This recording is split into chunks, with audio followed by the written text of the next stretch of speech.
Cycle की घंटी बजाते हुए भाइयों मैं तो चला आज बाबा महाकाल के दर्शन करने और साथ ही घुमाऊंगा आपको बाबा महाकाल का दिव्य लोक महाकाल लोक, जो रात में स्वर्ग के समान सुंदर दिखाई देता है।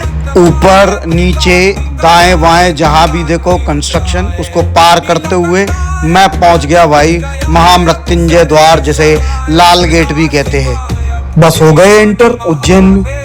उज्जैन पहुंच के सबसे पहले भाई मैंने तो पेड़ों को देखा कि ग्रीनरी है कि नहीं, और थोड़ी शाणपंती करते हुए चश्मा लगा के बालकनी में खड़े होकर इधर उधर पोज मारा, सर घुमाया, बंदरों को ढूंढा, कोई नहीं मिला तो आगे बढ़ लिया। जैसे ही आगे बढ़ा तो पंच अग्नि अखाड़ा के भगवान हनुमान जी के दर्शन हुए। चूंकि आज हनुमान जयंती भी थी, मैं खुशकिस्मत था तो मैं चल दिया मंदिर से। मंदिर होते हुए पर देखा मैंने बड़े बड़े भांडों में बन रहा भंडारा, और अब इंदौरी भैया भंडारा जहाँ देखते हैं वहाँ घुसी जाते हैं। ये बाबूजी जैसे हम भी घुस गए प्लेट लेके, और इतनी भीड़ में हमने जो गदर मचाया, आहा, पूड़ी सब्जी नुक्ती भैया सब कुछ मिला दबा के हमको।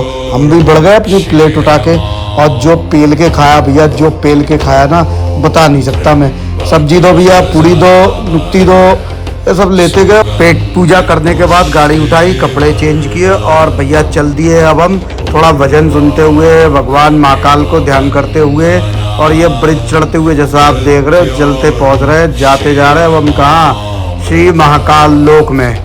और कुछ डिस्कशन चल रहा है मेरे ज्ञानी व्यक्ति से महाकाल लोक की कथाओं को लेके, कि भैया आखिर महाकाल लोक बना कैसे, वो दूसरा नाम का राक्षस कौन था जिसको मारने के लिए भगवान महाकाल स्वयं जो है धरती फाड़ कर प्रकट हुए, और वहाँ के लोगों के कहने पर उन्होंने हमेशा के लिए अपने आप को लिंग स्वरूप में परिवर्तित कर दिया।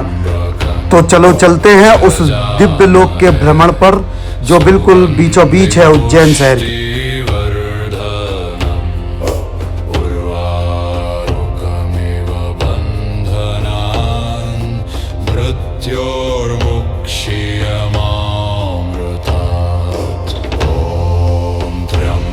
आकाशे तारकम लिंगम पाताले हाटकेश्वरम मृत्यु लोके महाकालम त्रियलिंगम नमस्तुते।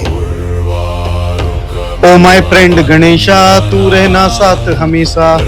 महाकाल लोक के प्रांगण में सबसे पहले भगवान गणपति के दर्शन करते हुए फिर दोस्तों हम आगे बढ़े उस स्वर्ग लोक का मजा उठाने।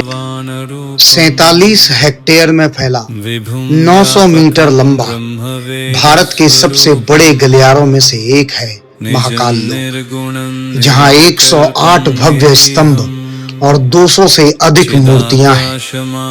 लोक के अंदर नंदी द्वार, कमल कुंड, सप्तऋषि मंडल और 54 फीट ऊंचा शिव स्तंभ प्रमुख आकर्षण है।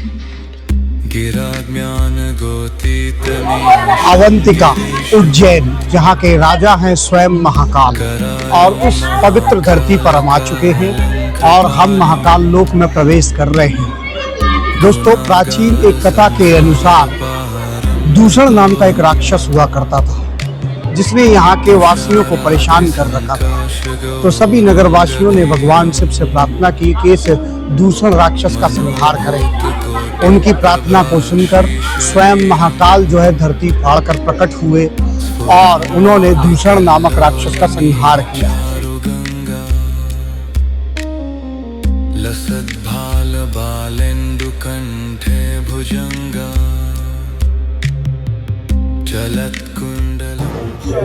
महाकाल लोक में आप लाइट एंड साउंड शो का भी मजा ले सकते हैं। यहाँ शिव पुराण की सारी कहानियों को आपको बहुत ही सजीवता के साथ चित्रित करके दिखाया जाता है। निर्गुणं निर्विकल्पं निरीहं चिदाकाशमाकाशवासं भजेऽहं निराकारमोङ्कारमूलं तुरीयम् गिराज्ञानगोतीतमीशं गिरीशं करालं महाकालकालं कृपालं गुणागार संसारपारं नतोऽहम् तुषाराद्रिसङ्काशगौरं गभीरं मनोभूतकोटि कोटिप्रभा श्रीशरीरम् स्फुरन्मौलिकल्लोलिनी चारुगङ्गा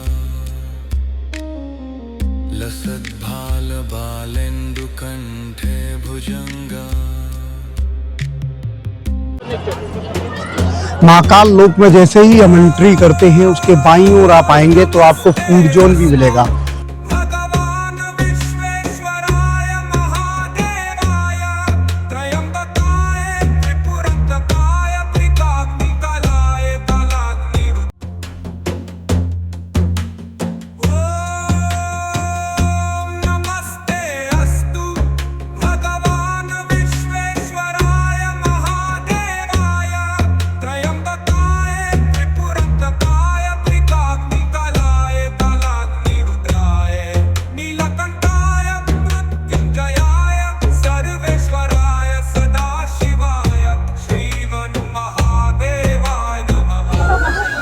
महाकाल लोक में आप देखें एक तरफ माँ क्षिप्रा का तट है।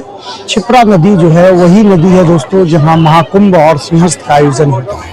इसमें माना जाता है अमृत की एक बूंद जो है वो कलश से छिटकर गिर गई थी, इसीलिए महाकुंभ और सिंहस्थ का आयोजन होता है।